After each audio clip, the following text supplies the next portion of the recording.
De toda la inversión que había en el mundo, la Argentina tenía el 0,9. Y el año pasado, la Argentina tuvo el 0,3. Antes de comenzar, una sugerencia. Suscríbete ahora a Play en el botón de suscripción o en el link debajo del video. Ahora sí, comencemos. Y hay una apuesta enorme del gobierno, más allá del blanqueo, de que crezcan los depósitos en dólares. La apuesta real del blanqueo es el RIGI, ¿no? A ver si pueden venir inversión extranjera directa de manera importante. Y vos mostrás en uno de los informes, que lo tengo por acá, que la Argentina ha tenido, si se quiere, desde el punto de vista de la inversión extranjera directa, un retraso fenomenal respecto al resto de Latinoamérica, exceptuando obviamente Venezuela. Y que ese retraso fenomenal, bueno, por un lado es un problema, pero por otro lado es una gran oportunidad, porque implica que la Argentina está subinvertida desde el punto de vista de la IED, ¿no? De la inversión extranjera directa.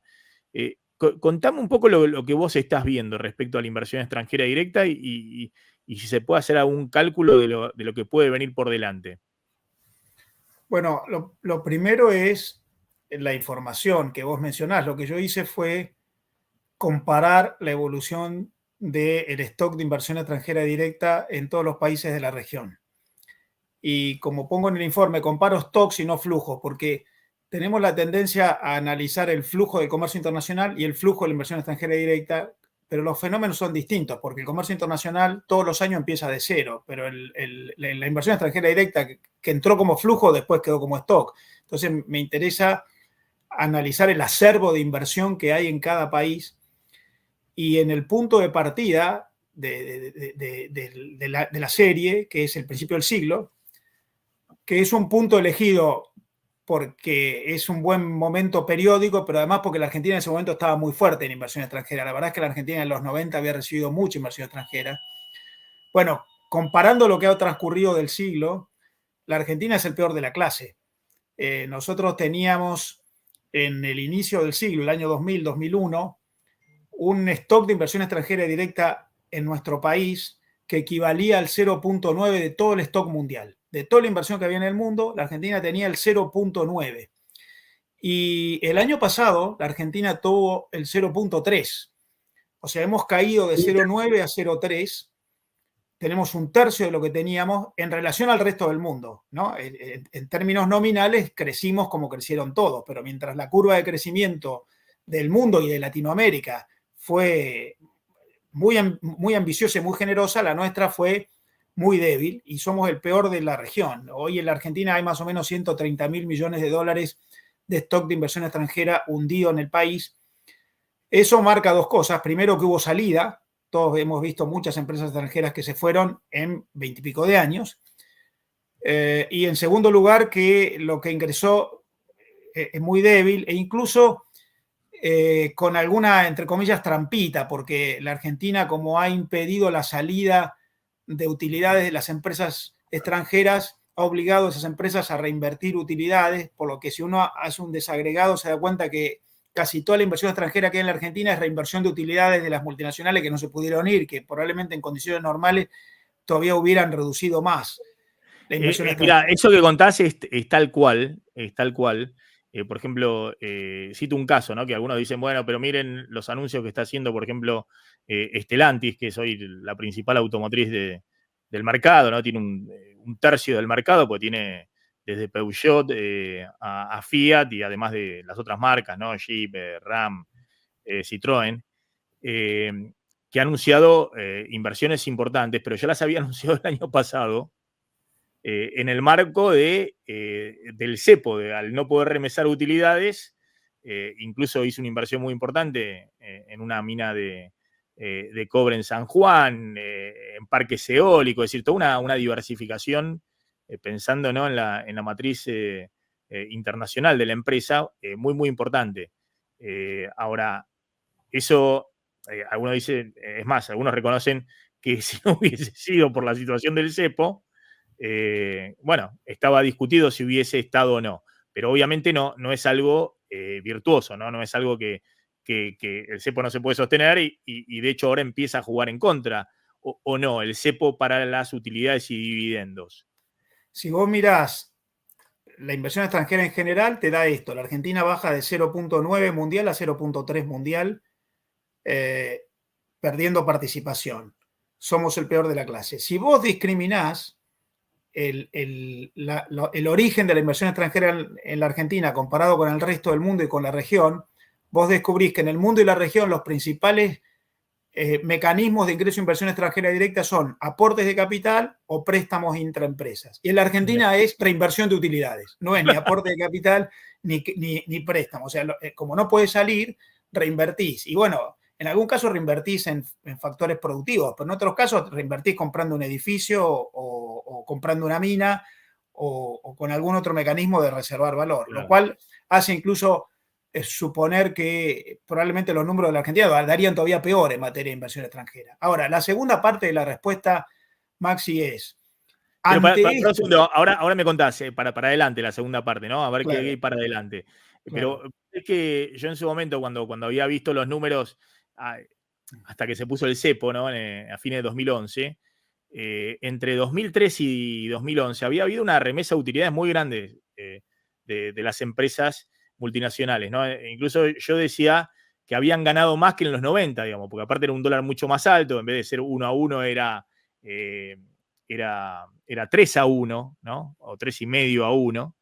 Y el promedio era más o menos que remesaban 2/3 de las utilidades, ¿no? Reinvertían 1/3 y remesaban 2/3.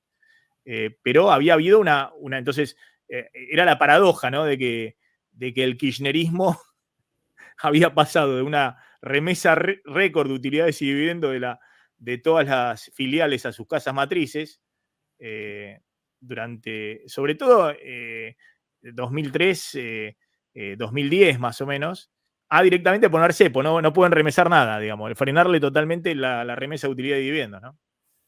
Sí, lo cual te marca, y esto se vincula con la segunda parte de la respuesta, que en realidad las empresas remiten más utilidades al exterior cuando efectúan ejercicios más cortoplacistas. Y el cortoplacismo tiene que ver con la confianza y con el escenario.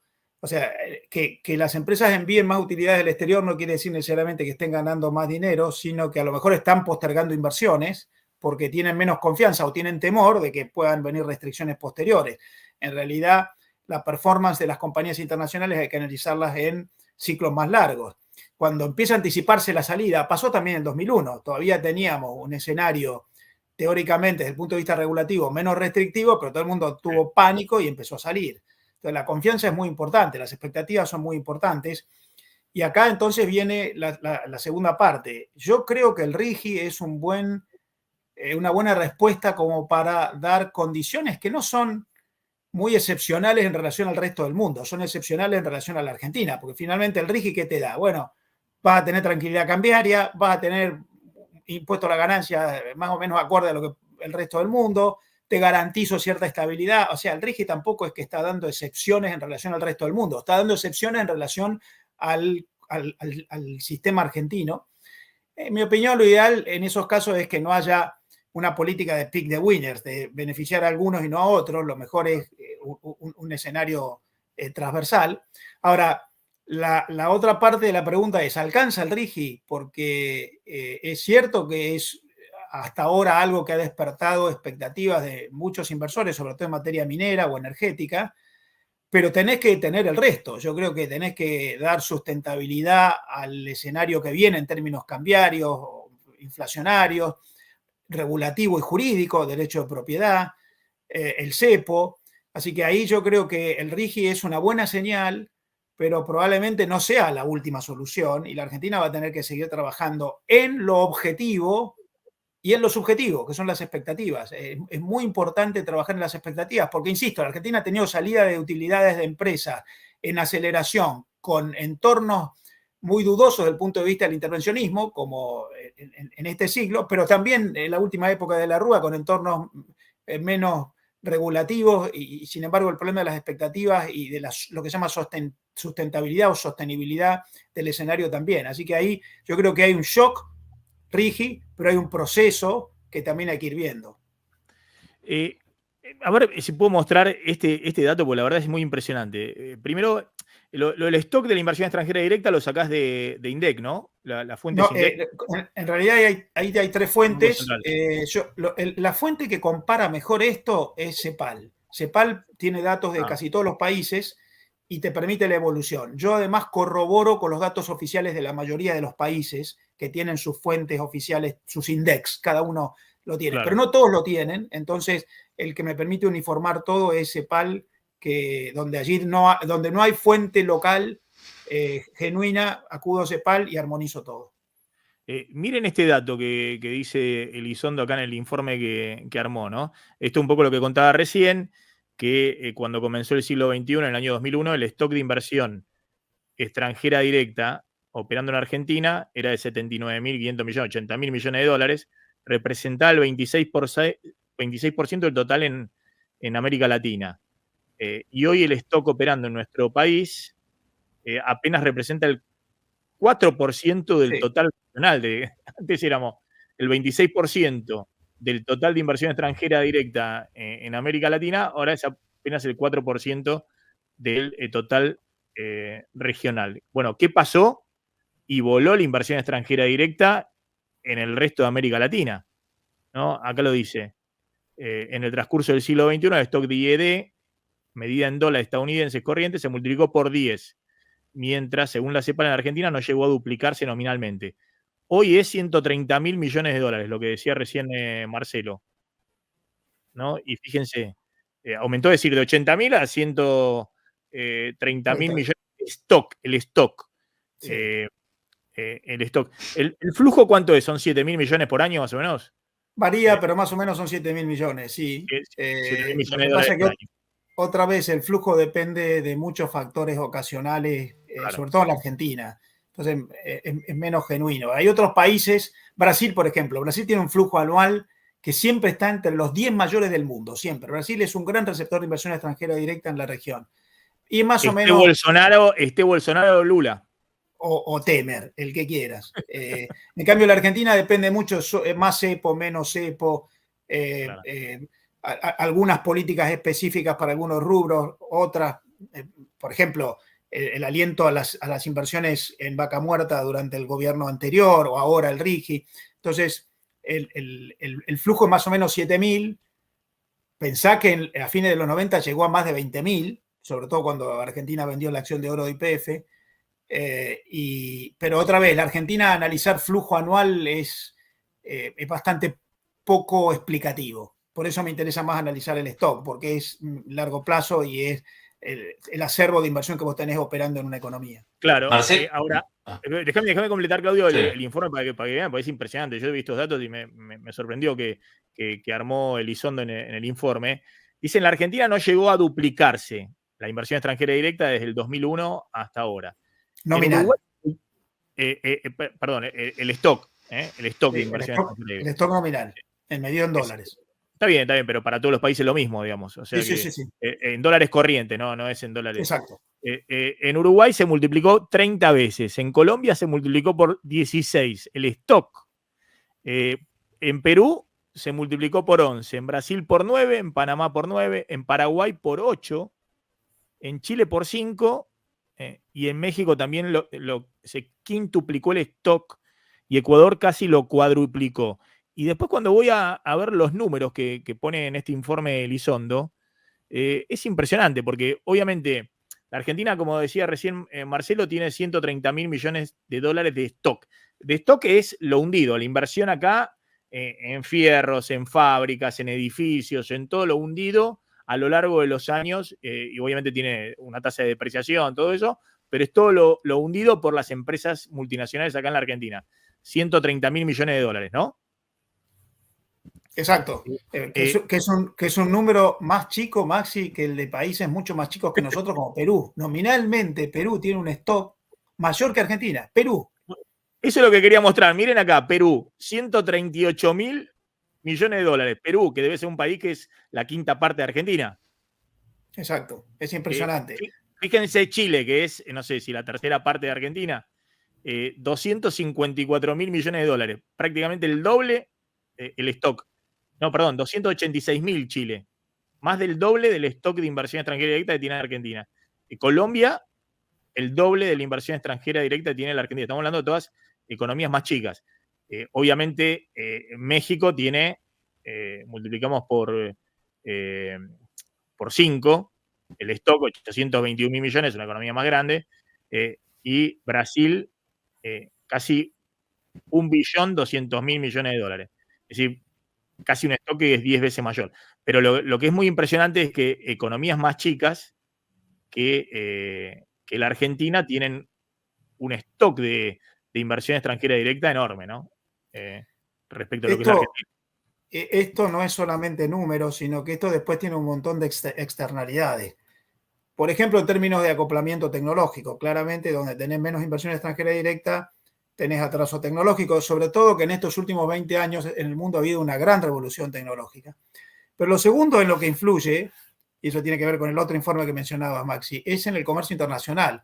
El comercio internacional, Expo e Impo, bienes y servicios, hoy está en gran medida canalizado, vehiculizado dentro de lo que se conoce como cadenas globales de valor, que en realidad son relaciones muy estrechas, muy sistémicas, muy consolidadas entre empresas en las que las grandes líderes terminan generando las condiciones, los estándares, impulsando, liderando esas cadenas de valor. Y después hay un montón de otras empresas que operan dentro de las cadenas globales de valor. Las cadenas de valor son un mecanismo de contratos relacionales permanentes entre empresas. Donde más inversión extranjera hay más capacidad de inserción en las cadenas de valor, porque además la inversión extranjera que nosotros estamos analizando, Maxi, es la receptiva, pero si vos analizaras la emisiva, cuántas empresas argentinas invierten en el exterior, el resultado todavía es peor. La Argentina tiene menos de 50 mil millones de dólares de inversión extranjera afuera. Hay muy pocas empresas argentinas que han invertido afuera. Por lo tanto, poca recepción, poca emisión, te da muy poca capacidad de participación en las cadenas de valor, donde hay comercio internacional, hay inversión, hay acoplamiento tecnológico, hay convergencia, hay estrategias comunes. Entonces, como otra cara de la moneda te da, esta también es una de las explicaciones del mal resultado comercial externo argentino.